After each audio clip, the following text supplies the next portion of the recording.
따뜻한 감성, 차가운 이성, 정확한 분석이 함께합니다. 뜨거움과 따뜻함이 함께하는 시간, 신율의 출발 새 아침. 신율의 출발 새 아침 3부 순서 광고 듣고 시작합니다.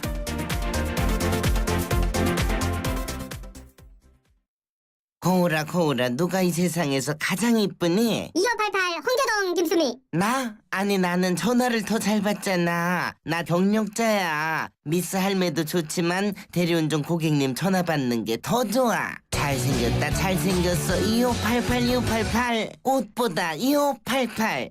양동근의 캔디의 소리를 찾아서. 재림 오빠는 어땠어? 난 스웨트. 넌? 난 딜리셔스 했는데.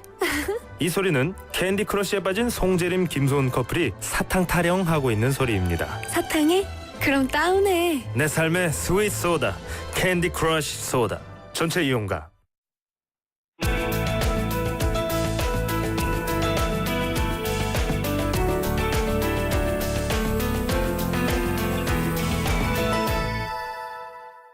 노사정위원회의 노동시장 구조 개선 대타협 시한이 내일로 다가왔지만 이 노사 간 입장 차이는 좁혀지지 않고 있습니다. 통상임금과 근로시간 단축, 정년 연장 이런 3대 현안에 있어서 양측의 시각차가 크기 때문인데요. 한국노총 출신으로 노동계 현안에 있어서 적극적인 목소리를 내고 있는 분이죠. 전 환노위 여당 간사이기도 했던 새누리당 김성태 의원 연결해서 정치적 현안 그리고 노동시장 구조 개선 관련 입장 들어보겠습니다. 김 의원님 안녕하세요. 예, 안녕하세요. 김성태입니다. 예. 예. 지금 뭐 노동시장 구조 개혁 예. 이게 이제 박근혜 대통령이 예전에 제시한 4대 구조 개혁 가운데 하나 아닙니까? 그렇습니다. 그렇죠? 예. 예. 이 노동, 공공, 금융, 교육 부분의 이 4대 구조 개혁의 가장 핵심이죠, 노동이. 예. 그런데 예. 이 핵심인데 3년차 국정과제 그거는 여태까지 2년 동안은 별 성과가 없었다는 거를 얘기하는 거 아닌가요? 아무래도 준비 단계라고 봤어야 하겠죠. 예, 준비 단계. 뭐 어느 정권이고 들어서자마자 바로 국정과제로 이렇게 계획 드라이브를 걸기에는 국정 운영 전반에 대한 그 흐름이라든지 그 파악이 이루어진 이후에 하기 때문에 빨리 하면은 이제 국정 2년 차에 보통 드라이브를 많이 거는데 예. 지금 박근혜 정부 같은 경우는 4대 국정과제, 노동금융, 공공교육 부분의 이 구조계획이 지금 3년 차에 이제 적극적인 드라이브를 지금 거는 행태가 되었죠. 그렇군요. 예. 이 지금 어떻게 준비는 그럼 잘했다고 보세요? 뭐 노동공공 이 금융 교육 부분의 구조 계획 가운데서 특히 노동은 경제를 구성하는 핵심적인 투입 요소이고 또 사회 전반에 걸쳐 이 큰 영향을 주기 때문에 노동시장 구조 계획은 정부가 추진하려는 여러 구조 계획들의 선결 과제에 선결을 띄고 있죠. 그러니까 지금 우리 경제는 역동적인 성장과 발전의 동력을 잃고 다소 지금 정체된 상황이거든요. 네. 날이 갈수록 대기업과 중소기업의 격차는 커지고 또 기업과 가계의 부분 간 이 불균형이 심화되고 있는 데다가 이른바 노동시장 이중구조, 특히 이제 정규직 대 비정규직 뭐 이런 소득 양극화가 가속화되고 사회적 갈등이 거의 깊어지고 있죠. 이런 상황이기 때문에 지금 시점에서 정부가 노동시장 계획안을 중점 과제로 삼은 것은 앞으로 우리 사회 구조 계획의 성패가 달린 출발점입니다. 그렇군요. 예. 어쨌든 지금 노동시장 구조 개편안에 있어서 가장 중요한 부분 중에 하나는 비정규직 문제라고 볼 수 있는 거 아니겠어요? 예, 그죠? 예. 근데 이 비정규직과 정규직의 격차를 해소하기 위한 것, 지금처럼 정규직이 가지고 있는 권한을 축소한다. 뭐 이것도 그럴 수는 있겠습니다만 예. 오히려 역설적으로 비정규직이라 하더라도 이들이 새로운 일자리를 찾는 것을 좀 더 용이하게 만드는 것부터 먼저 만들어야 되는 거 아니냐라는 의견이 있는데 아주 좋은 보십니까? 지적이고요. 예. 그런 지적 속에서 지금 이 사회적 협상 노사정 대타협이 이루어져야 된다는데 저는 공감을 하고 있습니다. 네. 지금 우리나라의 노동시장은 심각한 이중 구조 문제를 겪고 있을 뿐만 아니라 이런 상황을 개선하는 데 앞장서야 할 노동조합 운동이 대기업 정규직 중심으로 주도되고 있다 보니까 날이 갈수록 이 기득권 구조가 공고해지고 있다는 것이 가장 큰 문제예요. 예. 전에는 사회적 차별과 이 갈등의 가장 큰 요인이 빈익빈 부익부이지 않습니까? 예. 특히 돈을 가진 사람, 가진 자들의 행포와 또 그런 단합이 결론은 가장 큰 사회적 차별과 불평등인데 지금은 대려 이 정규직과 비정규직의 이런 차별과 사회적 불평등이 가장 큰 사회적 문제로 지금 대두되어 버렸어요. 예. 그렇기 때문에 이 1,800만 이 경제활동 인구 중에서 비정규직이 이미 절반에 가까운 800만이 넘었다고 보는 겁니다. 그러니까 예.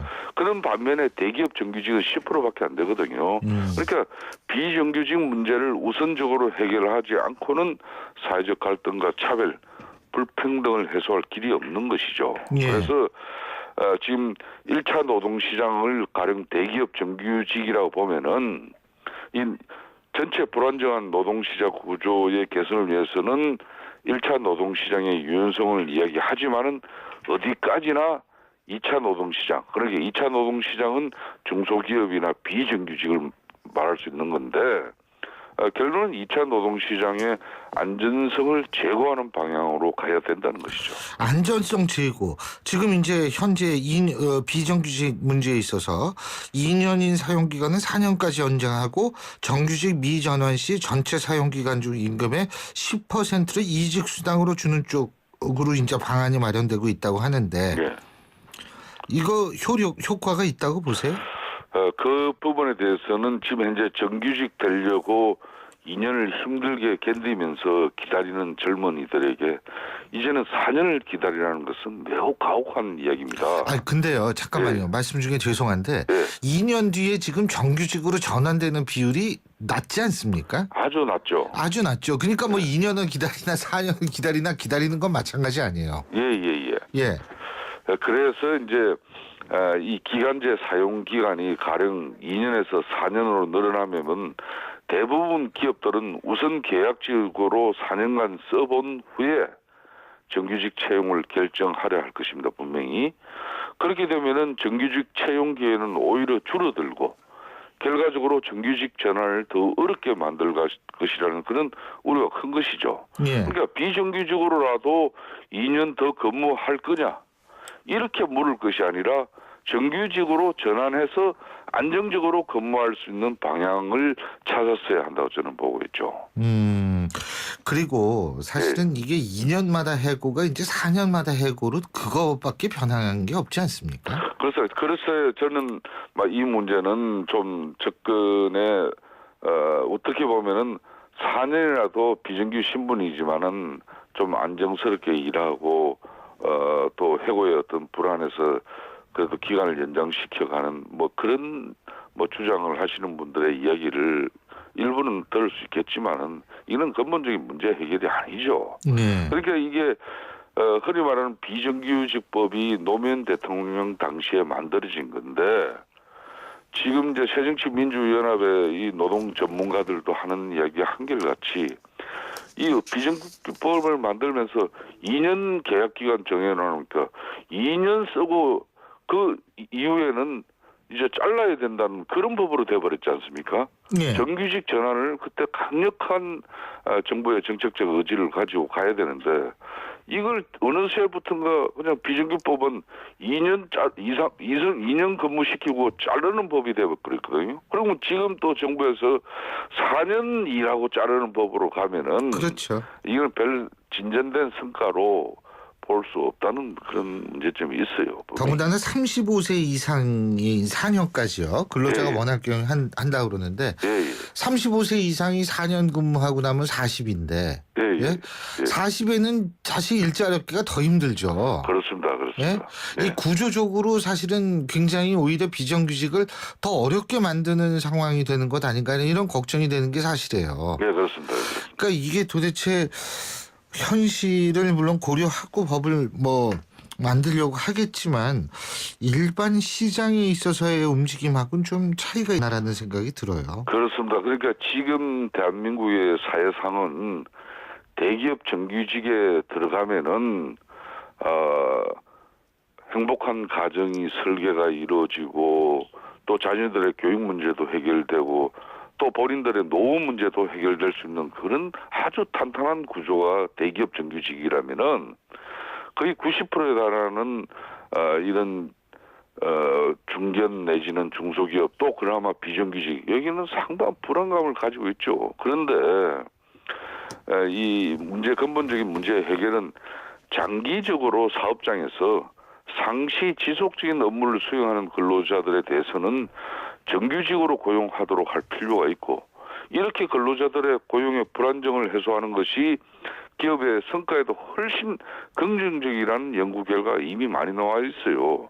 그러니까 실제 공공부문의 경우에도 박근혜 정부 대선 공약을 통해서 상시 지속적 업무를 수행하는 근로자들을 무기계약직으로 전환한 바 있거든요. 예. 그렇지만은 이제 이 급격하게 제도적 강제를 추진할 경우에는 시장에 미칠 수 있는 그런 충격과 부정적 영향을 고려해서 이걸 이제 점진적으로 접근해 나가야 된다는 그런 현실적인 또 애로는 분명히 있는 것입니다. 이게 참 여러 가지로 어려운데. 예, 참 그죠? 어려워요. 방법이 지금 뭐 뚜렷하게 누구든 나오는 거는 아니라고 봅니다. 저는 예. 이 부분에 예. 좀 박근혜 정부가 강력한 의지를 가져야 될 방법이 한 가지는 있다고 봅니다. 그 한 가지가 딴 게 아니라 기업이 자유시장 이 경쟁 체제에서 기업이 근로자의 노동 유연성을 일정 부분 필요로 하다면은 예. 이 노동 유연성이나 지금 비정규직 같은 경우는 정규직의 임금의 절반 이런 개념이 있잖아요. 노동 유연성 기업이 선택해서 비정규직의 계약 근로가 필요하다면은 그 계약 기간에는 어떤 경우도 정규직과 임금 근로 조건 복지에 차별을 용인하지 않는 겁니다. 그러니까 지금은 기업들이 두 마리의 토끼를 다 쫓아요. 그러니까 뭐 임금도 정규직의 절반 정도밖에 안 줘도 되고 또 언제든지 해고할 수 있는 그 권한마저도 가지는 게 그러다 보니까 이 흔히 말하는 비정규 계층이 너무 더 열악해지는 거죠. 그래서 예. 정부의 특단의 의지로 앞으로 비정규직도 기업이 노동 유연성 차원에서 계약 기간을 가져간 근로자라면은 어떤 경우도 임금의 차별, 복지의 그런 차별을 용인해서는 안 된다는 겁니다. 자, 그리고 말입니다. 예. 요새 요건 이제 현안에 관한 문제인데 예, 뭐 포스코 문제도 그렇고요. 예. 박범훈 전 대통령 교육문화 예. 수석 비서관을 문제도 그렇고 예. 지금 검찰이 이렇게 사정을 하고 있는 대상 중에 일부는 분명히 이명박 전 대통령의 측근이 포함되어 있는 건 사실 아닙니까? 이거 그렇죠. 어떻게 아무래도 보십니까? 그때 자원개발 쪽이나 특히 방위산업 뭐 이런 무기구매 이런 쪽에 어떤 정책적 결정을 가져갈 수 있는 그런 사람들이 이런 사업과 관련해서 굳이 연관성을 부여한다면은 연관이 될 수밖에 없는 그런 상황이죠. 예, 근데 이제 그러니까 그것이 뭐 전 정권에 대한 어떤 그 전 정권을 겨냥한 것이다. 뭐 이렇게 보지는 않는다는 말씀이세요? 그러니까 이 기업들이 요 근래 이제 사정 확산에 상당히 불안해합니다. 뭐 그렇지 않아도 경기 부진 때문에 힘든데 조폭 수사하는 것처럼 먼지 털기식 수사하나 막 이런 소리도 있는 것이죠. 그렇지만 기업들은 공개적으로 검찰 수사에 반발을 할 수는 없습니다. 이 글로벌 시대에 검찰이 명확한 혐의도 없이 먼지 털기식으로 한 건 걸릴 때마다 대기업 수사를 하는 게 맞느냐. 뭐 이런 부분은 이제 검찰총장 같은 경우도 수술 부위만 정교하게 도려내는 방식으로 이 마구잡이 검찰 수사는 지양되어져야 된다는 그런 입장이지 않습니까? 그렇기 때문에 이걸 지난번 MB 정권하고 연계시켜서 뭐 정치적 어떤 뭐 좀 의미를 가지고 이런 사정 학선이 이루어지는 거 아니냐 이런 시각은 뭐 아직까지는 좀 조심스럽게 봐야 된다고 보고 있습니다. 하지만은 그 먼지 털기식이라고 하지만 뭐 먼지를 설령 털어줘 먼지가 안 나오면 되는데 먼지가 좀 많이 나오는 것 같아요. 그러니까 기업들이 기업 경영의 투명성이 많이 이제 제고되어졌다고 이렇게 우리 사회를 보고 있지만은 아직까지 기업들이 우리 국민들이나 특히 이번에 노사정 사회적 대타협을 위한 이런 노사정 합의를 하고 있습니다만은 저도 어제 한국노총 김동만 위원장을 만났었어요. 예. 지금 노총의 여러 가지 입장이나 또 그런 부분에 또 여러 가지 애로 고충, 이 사회적 합의의 노총의 마무리적인 어떤 입장도 좀 들어보고 하려고 만났지만은 가장 지금 노동계에서 이런 사회적 대타협의 걸림돌이 아직 기업 오너들, 이 재벌 기업 경영진들은 투명하지 못하다는 겁니다. 투명하지 못한 기업 경영 때문에 근로자들이 손쉽게 해고되어지고 또 일자리 찾기가 어려워지고 기업의 근거에는 그 엄청난 돈이 재어져 있지만은 앞으로가 불확실하기 때문에 투자가 어렵다. 이런 지금 기업의 사회적 여건 분위기 속에서 기업이 과연 우리 사회적 책무를 다하고 있느냐. 그런 측면에서 아니다는 거죠. 그런 측면에서 이번 검찰의 사정도 보다 우리 대한민국의 사회가 건전한 방향으로 가기 위해서는 기업 경영이 더 투명성을 유지하는 게 절실하게 필요하다고 봅니다. 그런 측면에서의 사정으로 이건 끝나야 될 걸로 보는 거죠. 예, 잘 알겠습니다. 오늘 말씀 여기까지 듣겠습니다. 고맙습니다. 예, 감사합니다. 예. 지금까지 새누리당의 김성태 의원이었습니다.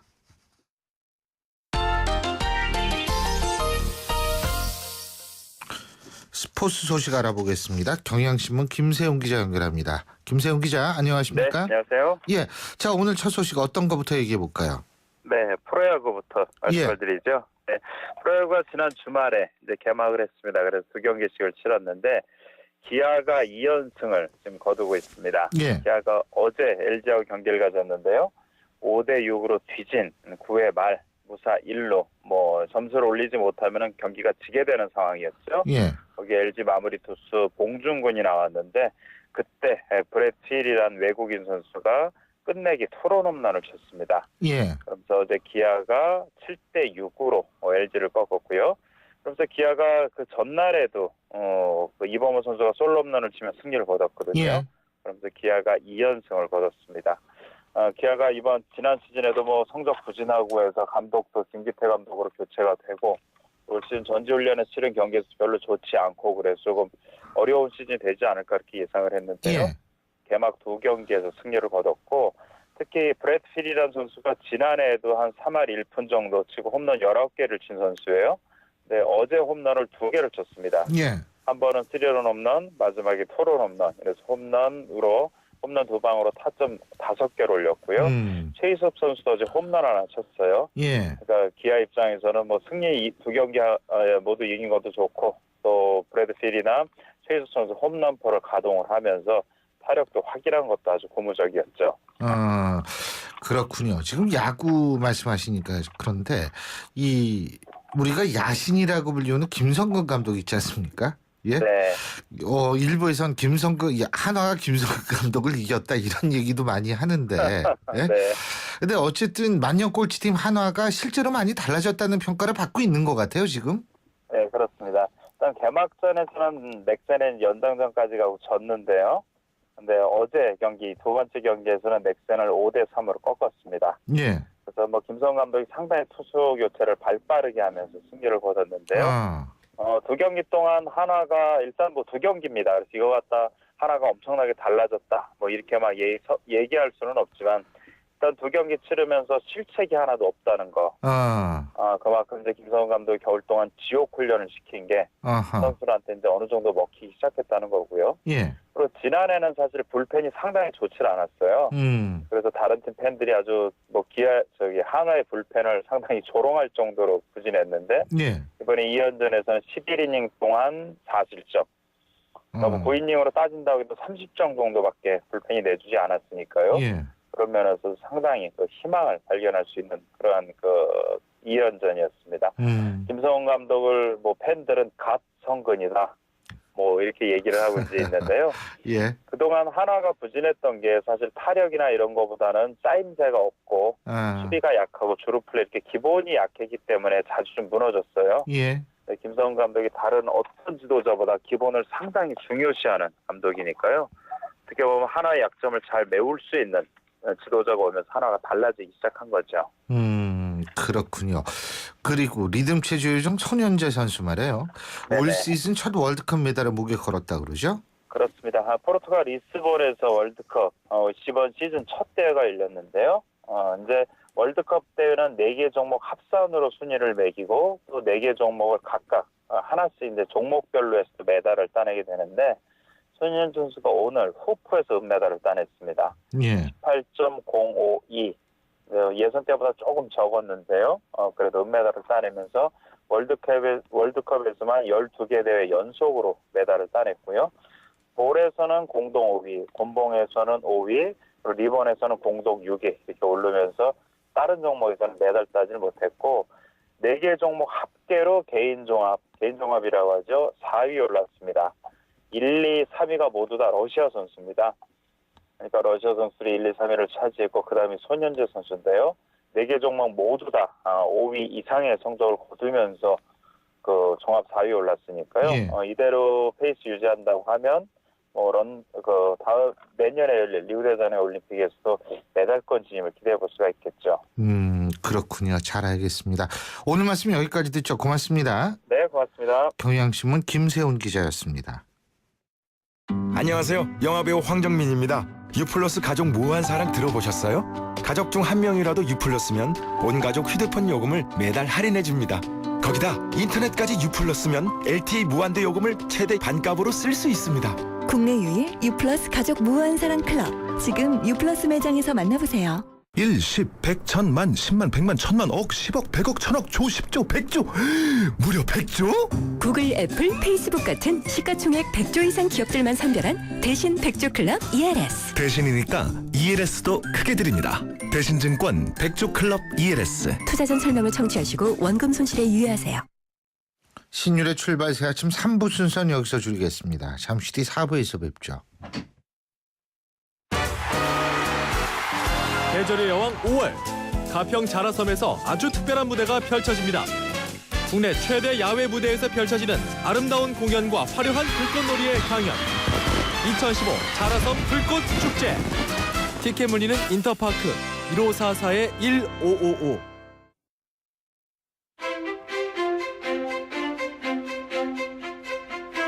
여러분은 지금 신율 교수가 진행하는 출발 새 아침을 듣고 계십니다.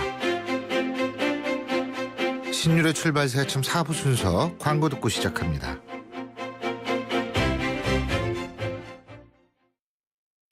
우리 같이 놀아요. 힘을 뛰며 공을 차며 놀아요.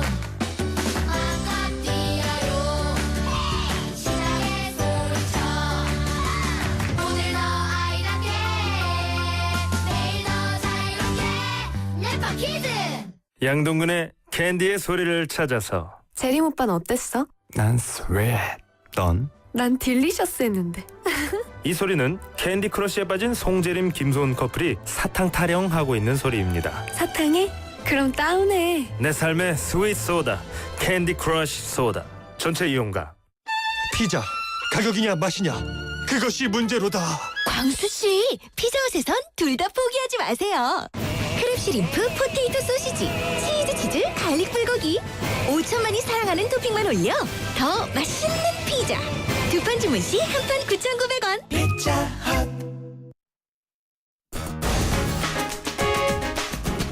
황태순 박상병의 베스트 워스트 베스트.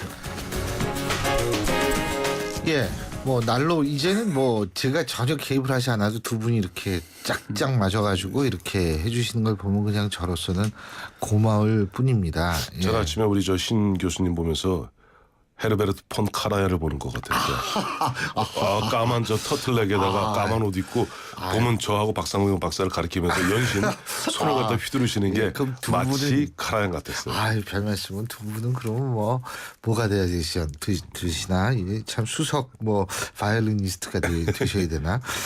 어쨌든 오늘도 두 분 황태준 박상병 두 분 평론가와 함께 꾸며보는 베스트 워스트 시작을 해보겠습니다. 자, 그러면 이제 본격적으로 워스트부터 얘기를 해볼까요? 예, 황 의원님. 저는 홍준표 경남지사를 워스트로 꼽았습니다. 예. 말씀하시죠. 말씀 이후부터 말씀드릴까요? 예. 다 아시겠습니다. 지난주 미국 방문했지 않습니까? 예. 미국에서 보면은 골프한 이제 내용이 그다음 골프했고 또 부인하고 대동에서 부인하고 골프했고 여러 가지 말들 많은데 귀국하면서 해명을 하시는 거 보고서 깜짝 놀랐어요. 홍준표 지사님 원래 검사 출신 아니에요? 네. 검사 출신이고 법대 검사 출신이고 사선 의원 하셨는데 사선 의원을 하시면서도 여전히 아직도 법만능주의에 빠져 있더라고요. 해명이 뭐였냐니까 법적으로 책임질 일이 있으면 책임지겠다. 아니 부인 개인 사비로 부인하고 간 거 또 본인 표현대로 그래서 오전 일과 끝나고 오후에 금요일입니다만은 오후에 보면 지인들하고 자기 돈 내서 골프 친 거 법적으로 문제 없어요. 또 예를 들어서 지금 차관급 이상 비즈니스 차관복급 이상이죠. 원래는 차관복급 이상 해외 국제선에는 차관급 이상은 비즈니스 타고 나가고 심지어 국장까지도 비즈니스 타고 나갑니다. 비즈니스 타고 나가는 거 문제 없다. 국내선에서도 지난번에 비즈니스 탄 거 문제 없다. 마침 나도 이제 보면은 문재인 대표같이 이코노미 쇼 해야겠다. 왜 그러세요? 진짜 왜 그러세요? 저 안타까웠던 게 지금 국민들 눈높이를 왜 그렇게 모르세요? 마침 보면 지지난주 미국으로 출장하기 전에 보면 이제 무상급식 문제하고 저는 기본적으로 홍준표 지사의 무상급식 전면적 무상급식을 갖다가 보편적 무상급식을 선별적 무상급식으로 바꾸는 부분에 동의합니다만은 그렇게 논란이 있은 다음에 갔잖아요. 그리고 그런 문제가 생겼으면 법적으로 문제가 있고 없고 책임질 일 있고 없고를 떠나서 국민들 가슴에 어떻게 보면 멍을 들게 한 부분에 대해서 죄송하다고 얘기하는 것이 본인이 2017년 대권을 바라보는 책임 있는 정치인으로서의 자세인 것이지 마치 그 기자들 앞에 놓고 아침 귀국하는 귀빈실에 앉아갖고 기자들 어린 기자들 질책하고 질타하고 꾸짖듯이 그건 국민을 꾸짖는 거거든요. 왜 그런 식으로 받느냐. 내가 내 돈 내고 골프 친 게 뭐가 문제냐. 왜 법적으로 책임질 일 있으면 책임지겠다. 누가 법적으로 책임졌으면 누가 감옥을 넣겠다 그럽니까? 다만 그런 마음가짐 갖고는요. 2017년 대권 꿈도 못 꿉니다. 그러니까 애진영이 그런 마음 계속 가지시려면은 대권 꿈 포기하세요. 저는요, 이 홍준표 지사가 권력에 취해 있는 것 같아요. 양갈래 치유로 진영 싸움하는 걸 즐기고 있다고 생각을 합니다. 이 사람이 모르지 않습니다. 무슨 선별복지로 돌아섰습니까? 쇼하려고 나온 거죠. 솔직히 말하면 대권 주자로 발돋움하기 위해서. 본인의 소신일 수도 있죠. 예. 소신이면은 경남지사 선거 나설 때부터 반대했어야죠. 그때는 왜 찬성했습니까? 소신이면은. 그렇잖아요. 또 보궐선거 도지사 인터뷰할 때도 당초 있었던 무상급식에서 한다고 얘기했잖아요. 근데 그 소신은 뭡니까? 그 소신 아닙니까? 그건 거짓말 한 겁니까? 처음부터 일관되게 얘기를 했으면 저는 그런 소신이라고 봅니다. 일관되게 얘기했으면. 그때는 무상급식 한다고 그랬어요. 이제는 또 안 하는 겁니다. 이제는 무슨 선별복지도 무슨 얘기합니다. 지금 경상남도에서는 일부에서는 이 지원을 하려면 교육청에 그 지원을 하면 거기에 대한 감사할 수 있는 권한도 있는 거 아니냐. 명분이죠. 그런 얘기도 실제로 하거든요. 그러니까 그런 명분이죠. 그렇게 얘기를 하는 거죠. 안 하기 위해서는 무슨 이유들 못 되겠습니까? 지금 경상남도에서는 가정통신을 통해서 집에 애차산이 얼마인지 가정의 수입이 얼마인지 다 조사하고 그럽니다. 월 252만 원 이하가 돼야 그 증명을 해야 아이들에게 공짜 밥을 먹일 수 있습니다. 부모님들 그 차선 정리해가지고 학교에 제출해야 됩니다. 동사무소에 가서. 저는 집안이 가난해서 한 달에 소입이 150만 원밖에 안 됩니다. 죄송하지만 우리 아들 좀 공짜로 밥 먹여 달라고 해 주십시오. 이렇게 구걸을 해야 됩니다. 이 피눈물 나는 일들이 지금 대한민국 경상남도에서 일어나고 있습니다. 이걸 좀 잘했다고 얘기하는 사람이 있습니다. 아들 밥 한 달에 기껏해야 3만 원, 4만 원입니다. 3만 원, 4만 원. 근데 이제 그거는 우리가 무상급식에 대해서 얘기하는 건 아니니까. 그거 하나. 그거를 무슨 우리가 이거를 무슨 노선 이념의 문제가 아니라 너무 우리 사회가 이렇게 가지 말자는 거죠. 왜 경남만 그럽니까? 딴 데는 하는데. 또 하나 가서 홍준표 지사 이때 해명 얘기 보면은 정말 저도 어이가 없습니다. 저는 황 의원님하고 거의 동감입니다. 지금 당초에는 미국에서 나왔을 때 부인하고 우연히 만나서 골프를 쳤다고 얘기를 했어요. 그런 보도가 나왔는데 지금 자료를 찾아보니까 경남도에서 얘기를 한 걸 나온 걸 봤는데 지금 자료가 없습니다. 우연히 저도 그렇게 기억이 됩니다. 제 기억이 틀리지 않았다고 얘기하면 우연히 만났다 그러는데 당초에 고민했어요. 아니 어떻게 부인을 미국에서 우연히 만나지? 그래서 뒤에 봤더니 같이 간 걸로 확인됐습니다. 같이 간 걸로. 홍 지사 같은 경우 원래 외국 출장 갈 때 같이 간다고. 그걸 뒤늦게 얘기를 합니다. 예. 원래 같이 간다 그럽니다. 예. 원래 같이 간다. 그럼 처음부터 같이 간다. 그럼 같이 가면은 경남도에서 같이 가는 비행기표를 끊지 않았습니까? 그럼 경남도에서는 행정편의를 제공하지 않았다 그랬어요. 행정편의를 제공했잖아요. 같이 가는 것으로. 왜 이렇게 앞뒤 말이 다르고 이제 와가지고 거짓말하고 이렇게 얘기를 합니까? 또 하나 정말 중요한 거는 아니 돈을 자비로 왔으면 행정편이 제공하지 않은 거 아니에요? 아니 항공표 끊어줬잖아요. 그게 행정편이 아닙니까? 아니, 돈은 자기가 내는 거 아니에요? 아니 그러면 공무원들이 돈은 자기가 내서 표를 다 끊어주면 행정편이 제공받는 거 아닙니까? 돈만 다 따로 내면 괜찮습니까? 공무원들이? 이거는 저는 아니라고. 하긴 이왕 넣은 김에. 잠깐만요. 박 박사님 말씀. 우선 한참 듣다 보니까 박 박사님 워스트 홍준표예요? 아니요, 아닙니다. 일단 말씀하세요. 말씀하시고 그랬어요. 그래, 하나만 더 하면은 금요일 날 오후도 자꾸 휴일로 들어가는 미국 얘기를 하고 그러는데요. 대한민국 복무 규정을 제가 찾아봤습니다. 금요일 오후까지가 대한민국 복무 규정에 돼 있습니다. 공식 일정이 돼야 됩니다. 이것을 비공식 일정이라고 얘기하면은 월, 화, 수, 목, 금토 전부 다 비공식 일정 다 짤 수 있습니다. 근데 이제 홍준표 지사는 비공식 비즈니스였다. 그것도. 그러면 비즈니스면은 일은 일이죠. 비즈니스면은 사변입니까? 아니, 잘 물어보고 싶어요. 제가 비공식 일정을 내는 내 돈 내가지고 내 마누라하고 치는 게 그 비공식 일정입니까, 그게? 아니, 우리 박 박사 뭐 말이 되는 얘기를 해야 제가 알아듣죠. 너무 흥분하지 마시고 좀 박 박사님은 좀 뭐랄까 이제 강론적인 부분을 쭉 짚어주셨는데 저는 그래요. 뭐 그런 부분에 대해서 또 홍준표 지사도 이런저런 변명할 수 있을 거예요. 그러나 기본적으로 국민들의 눈높이에 맞추지 못하는 정치인은 정치인이 아닙니다. 국민들 입장에서는 사실은 골프 자체가 아직은 대한민국에서는 사치 운동이거든요. 그것을 부인하고 그것도 보면 부인을 갖다가 늘 혼자 해외 나갈 때는 함께 동반하는 것이 본인의 소신이라고 얘기하셨는데 이번에는 혼자 가지 않았잖아요.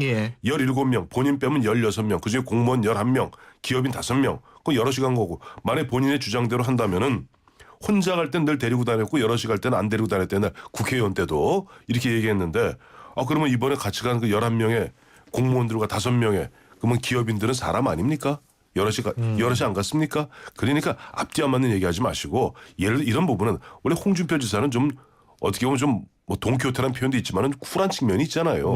죄송한 건 죄송하다 그래야지. 자꾸만 보면 국민들은 내가 법적으로 무슨 책임질 일이냐고 법적으로 책임질 일 있으면 책임지겠다고 누가 법을 따졌습니까? 국민의 정서 법보다 더 무섭고 더 높은 것이 국민들의 마음입니다. 자, 그 부분에 대해서는 오늘 오전 10시에 리얼미터 여론조사가 아마 나올 겁니다. 그러니까 이제 그 부분에 대해서 좀 더 어떻게 나오나 한번 보고요. 자, 박 박사님. 저는 워스트를 이정현 새누리당 최고위원으로 정했습니다. 이정현 의원. 저는요 참 이정현 의원 같은 경우에는 호남에서 이번에 당선이 되면서 사실 우리 지역주의에 작은 파이 얼굴을 보여준 거거든요. 물론 이것이 앞으로 더 커질지 모르겠습니다만은 광주에서 정말로 제대로 된 인물을 뽑아준 겁니다. 그런데 지난 총선 때 떨어졌다고 자신을 쓰레기로 비유하면서 광주 시민들이 저를 쓰레기 취급을 했다. 박근혜 대통령이 나 같은 쓰레기를 쓰레기통에서 끄집어내서 탈탈 털어가지고 청와대 정무수석 홍보수석 시키고 이렇게 배려했다. 그런데 왜 이정현한테 예산 지원을 해달라고 지금 찾아오는지 알 수가 없다. 쓰레기 취급할 때는 언제인고 뭐 이렇게 말하면서 자신을 쓰레기 얘기했어요. 정말 듣기에 불편합니다. 단적으로 말하면 저는요. 광주 시민들 호남 유권자들이다 보니까 그래도 좀 기대를 하면서 지난 총선 때 무려 39.7% 지지를 보인 겁니다. 호남에서 기호 1번 이렇게 단 경우 거의 없습니다. 보석처럼 취급을 한 겁니다. 쓰레기 취급한 거 아닙니다. 이거를 떨어졌다고 얘기해서 쓰레기 취급하면서 자신을 찍어준 유권자들 모독하는 이 발언은 이정현 최고위원의 격에 걸맞지가 않습니다. 물론 이제 본인이 물론 사과를 했습니다. 사과는 했습니다만은 이거는 잘못된 표현입니다. 그 사과를 했고 그리고 사실 이정현 의원이 상당히 어려운 시간을 보냈잖아요. 과거에.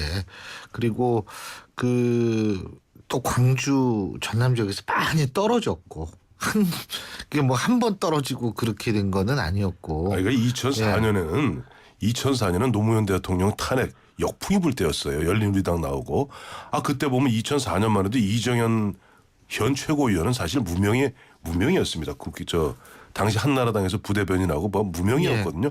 그래서 1.03% 받은 거예요. 그리고 2008년에는 어쨌든 당시 박근혜 의원의 배려로 비례대표 빠지 달았잖아요. 그러니까 본인이 이번에 얘기하면서 2008년 내가 보면 2008년에 비례대표 의원 4년 동안 하면서 내가 광주, 전남, 전북을 해서 얼마나 애를 썼는데 2012년에 39.7%로 나를 갖다 쓰레기 취급하고, 그래서 저는 39.7이 쓰레기인지 이번에 알았어요.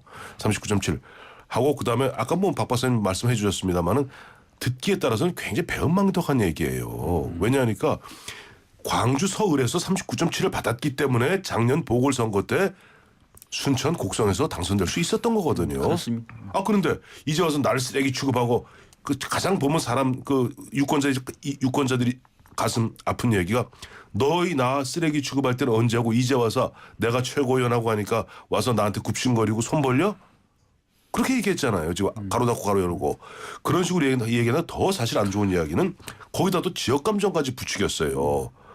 지금 열린우리당이 아니죠. 새정치민주연합 내 유력한 대권 주자 보자 이거야. 문재인, 박원순, 김두관 등등을 이야기하면서 다 PK다. 이런 식으로 지역 감정까지 부추기면서, 물론 저는 이정현 최고가 기본적으로 말씀하고자 하는 취지는 알아요. 그러니까 정승 후보가 보면은 식약처죠. 식약처장, 장관급 식약처장을 했던 그 인물이니까 인물 중심으로 뽑아달라. 이런 얘기로 이해는 하고 있습니다만은 그것을 갖다 듣는 서울 유권자, 또 광주 시민, 또 호남 민심이 어떻게 받아들이겠습니까? 이거는 정승 후보를 갖다 지원 유세 나간 것이 아니라 어떻게 보면 정승 후보를 갖다가 오히려 처박는, 어떻게 보면 좀 이적 행위라고 할 수 있겠죠. 당으로 봤을 때는. 글쎄요. 저는 사실 뭐라고 생각하냐면 일단은 본인의 감정이 분명히 있죠. 그러니까 그 어려운 시간을 쭉 견디면서 사실은 섭섭함도 있고, 아니면 아까 두 분이 말씀하셨던 대로 정말 어떤 자기를 뽑아줬다는 어떤 그런 데는 고마움도 분명히 있을 거죠. 근데 이제 박근혜 대통령에 대한 고마움도 있을 거고, 이런 게 이제 중첩되다 보니까 좀 말이 단어 선택에 그랬지, 이게 꼭 그렇게 유권자들에 대한 어떤 그런 거라거든요. 근데 저는 좀 생각이 다릅니다. 이 정치인들의 말은요. 말은 말하다가 실현할 때가 있어요. 표현 하나를. 저도 방송하면서 실수할 때가 많이 있습니다. 표현은. 그거는 말 그대로 실현이 될 수가 있습니다. 내 생각 이렇게 했는데 말이 그렇게 노는 경우가 있어요. 정말 실현할 수가 있는 것이고 사과하면 되는 건데, 이정현 최고위원은 실현이 아니고요. 작정하고 얘기한 겁니다. 쓰레기 제가 읽어드릴까요, 내용이? 굉장히 많습니다. 작정하고 쏟아낸 겁니다. 이걸 실현이라고 얘기하면은 우리가 너무 이정현 최고위원의 생각을 너무 폄하하는 겁니다. 작정하고 얘기한 것이고, 이 말 안에 들어있는 생각은 뭐냐면 유권자, 우리가 선거 정치에 대한 기본적인 개념을 어떻게 보고 있는가를 알 수 있는 대목이에요. 선거 정치를 어떻게 보고 있는 것인가. 그러니까 떨어지면 쓰레기로 보고 있는 거예요. 선거 정치를. 이러다 보니까 우리 정치가 왜 이렇게 험악해지고, 우리 정치가 왜 이렇게 당락에 대해서 모든 것을 다 갈아버리는 이런 판국을 되고 있는가. 당선만 되면 모든 게 다 장땡이 되어버리는 이런 생각 안에는 뭐냐면은, 떨어지면은 이 사람도 쓰레기라고 생각하고 그러잖아요. 39.7%를 호남에서 얻어도 쓰레기라고 생각하면은 나머지 그러면 선거만 하면 대한민국 쓰레기가 수두룩하게 쏟아지는 겁니까? 그러니까 민주주의에서 선거 정치를 바라보는 관점 자체부터가 잘못되어 있다는 거예요. 사실 우리 20세기 정치에서 쓰레기라는 표현이 딱 한 번 나온 적이 있어요. 제 기억에는 1950년대 영국의 런던 타임즈에서 대한민국을 비꼬으면서 가난하고 못 살고 독재가 횡행하는 대한민국을 갖다가 뭐로 비유했냐니까 대한민국에서 민주주의가 꽃을 피운다는 것은 마치 쓰레기 더미에서 장미꽃 피기를 기대하는 것과 같다. 그러나 대한민국이 진짜 어떻게 보면 그들의 그 비아냥거림 속에서도 장미꽃을 피웠잖아요. 그런 경우를 제외하고는 쓰레기. 참 쓰기 참 불편한 용어인데, 이정현 최고위원 이번에 보면 이번 기회에, 왜냐하면 내년에 바로 내년 4월이면 또 총선입니다. 과연 순천 곡성의 유권자들 호남 민심을 어떻게 받아들이지? 본인이 뭐 일단 진짜 사과를 했으니까. 사과한다고 될 일은 아니에요. 정말 깊이 자수하시기 지난 바랍니다. 총선 때도 지난 총선 때도 수습을 해드리려고 그랬는데 수습이 안 되네. 아니 예. 지난 총선 때도 대통령 얘기한 거예요. 지난 총선 때도 끝나고 그 얘기했었어요. 총선 처음에. 끝나고 그러니까 나를 갖다 쓰레기 담에 버렸다고 얘기한 것은 그때도 한 얘기 때문에 알겠습니다. 실언은 아니다. 예, 자 이제 베스트로 넘어갈 시간입니다. 베스트. 자 두구두구 한번 주시죠. 예, 자 황 의원님 말씀해 주시죠. 이병기 대통령 비서실장을 베스트로 꼽았습니다. 예, 저 우리 박 박사님 같이 듣고 하죠. 뭐. 예. 박 박사님 그럼 말씀해 주시죠. 두구두구 안 예, 나옵니다 지금. 저는 예, 새정치민주연합의 문재인 대표를 베스트로 꼽았습니다. 문재인 대표. 예. 저도 사실은 보면은 어제 오전까지는 문재인 대표를 베스트로 생각하고 있었어요. 뭐 지난주에 굉장히 보면 행보들이 굉장히 바람직하고 특히 지난 그래서 아까 들어오신 베스트 바꿨다고 말씀하신 게 그 얘기예요. 그 얘기구나. 근데 어제 사실 전뭐 베스트가 누군지를 몰랐으니까 근데 바꿨는지 안 바꿨는지 근데 이제 몰랐죠. 이병기 비서실장이 보니까 지난 2월 27일이죠. 2월 27일 날 취임한 이후에 보면 한 달 조금 더 됐습니다만 예. 정말 잘해요. 정말 잘하는 게 모르겠어요. 전임 비서실장이 김기춘 전 비서실장이라 그런지 몰라도 왜 이렇게 소통하고 보면 제가 보면 예전에 방송 나와서 제발 좀 당정청 이른바 빅3가 대통령을 갖다 보좌하기 위해서 좀 의견 좀 조율해라. 목에 피가 맺히게 얘기했거든요. 통상 예전부터 그렇습니다. 대통령을 보좌 예전에 아주 예전식으로 5060식으로 얘기하면 4명이에요. 집권여당 대표, 그다음에 국무총리, 대통령 비서실장, 안기부장이었어요 그때는. 근데 이제 안기부장은 요즘 정치에 관여를 안 하기 때문에 국정원장은 그 빅3가 당정청이 조율하고 서로 의견 교환해 나가면서 큰 틀에 있어서 우리 보면 세발솥 정이라는 거 있지 않습니까? 정립을 해서 대통령과 그 정보를 보좌해야 됩니다. 네. 그리고 실무적으로는 장관급에서 또 정무수석급에서 또 경제수석급에서 막 조율하거든요. 큰 틀에 있어서는 이 빅3가 늘 만나서 의견을 조율하면서 대통령 정보를 보좌해 나가야 되는데 김기춘 실장 정말 안 했어요. 근데 이병기 실장은 정말 잘하고 있는 것이 어제도 보니까 KLL 전 처음에 클랄라인 줄 알았어요. 요즘 문제되고 있는 클랄라.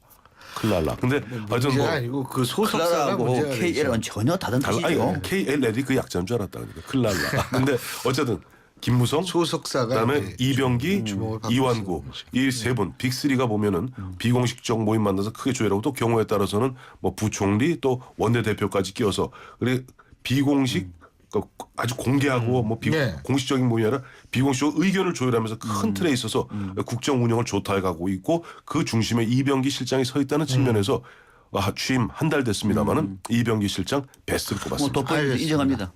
KLL 모임 보니까 그동안에 수시로 자리를 주선을 해가지고 이런 적이 없었다 그럽니다. 자주 모이고 최소 일주일에 한 번 정도 만나는 것 같아요. KLL 그러는데 아예 그냥 그 김무성이 당정청하면 당이 맨 먼저니까 KI로 넘어가지고 넣어서 KILL 그냥 킬 모임 이렇게 해도 괜찮을 것 같아요. 괜찮을 것 같아요. 그래서 김기춘 비서실장 때는 전혀 다른 모습에서 괜찮다. 공감하고 자, 문재인 대표를 꼽으신 이유. 간단하게 말하면 문재인 대표의 사정치민주연합이 많이 달라지고 있습니다.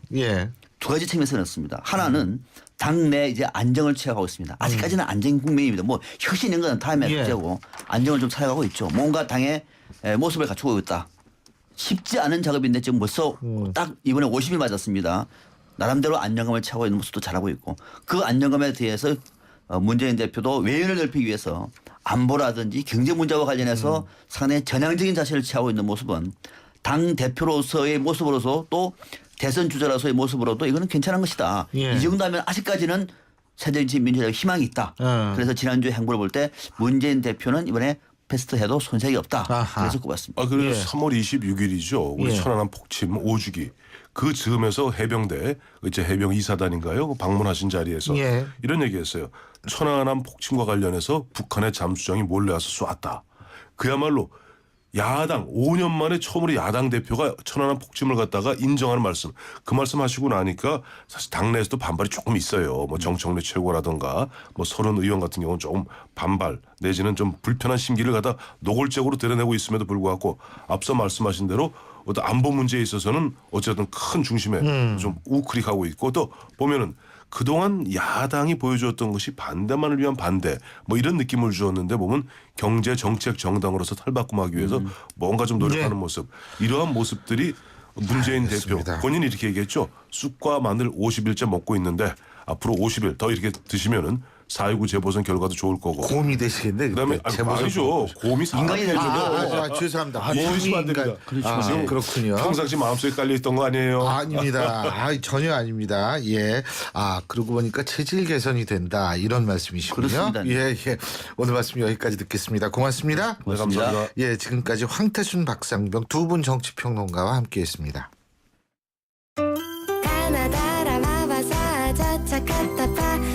전해주고 싶은 얘기 바람병에 담으면 한글이 모자랄지도 몰라. 병 하나에 담을 수 없는 초정탄산수 이야기.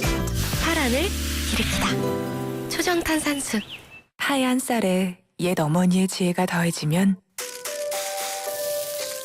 들리세요? 한 방울도 뺏기지 않는 빨간 쌀의 능력. 촉촉해지고 싶은 만큼 촉촉해져요. 진한 보습이니까 한율 진액 스킨.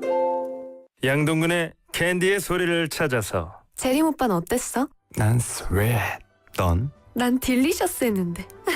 이 소리는 캔디 크러쉬에 빠진 송재림 김소은 커플이 사탕 타령하고 있는 소리입니다. 사탕해? 그럼 다운해. 내 삶의 스윗 소다, 캔디 크러쉬 소다. 전체 이용가.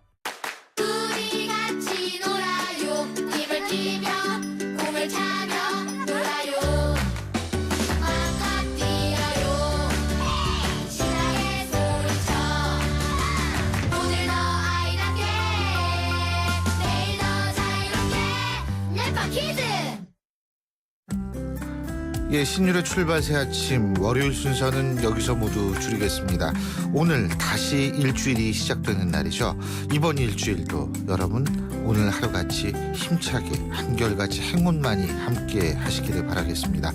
자, 신율의 출발 새 아침 저는 내일 오전 7시 15분에 여러분 다시 찾아뵙죠. 고맙습니다.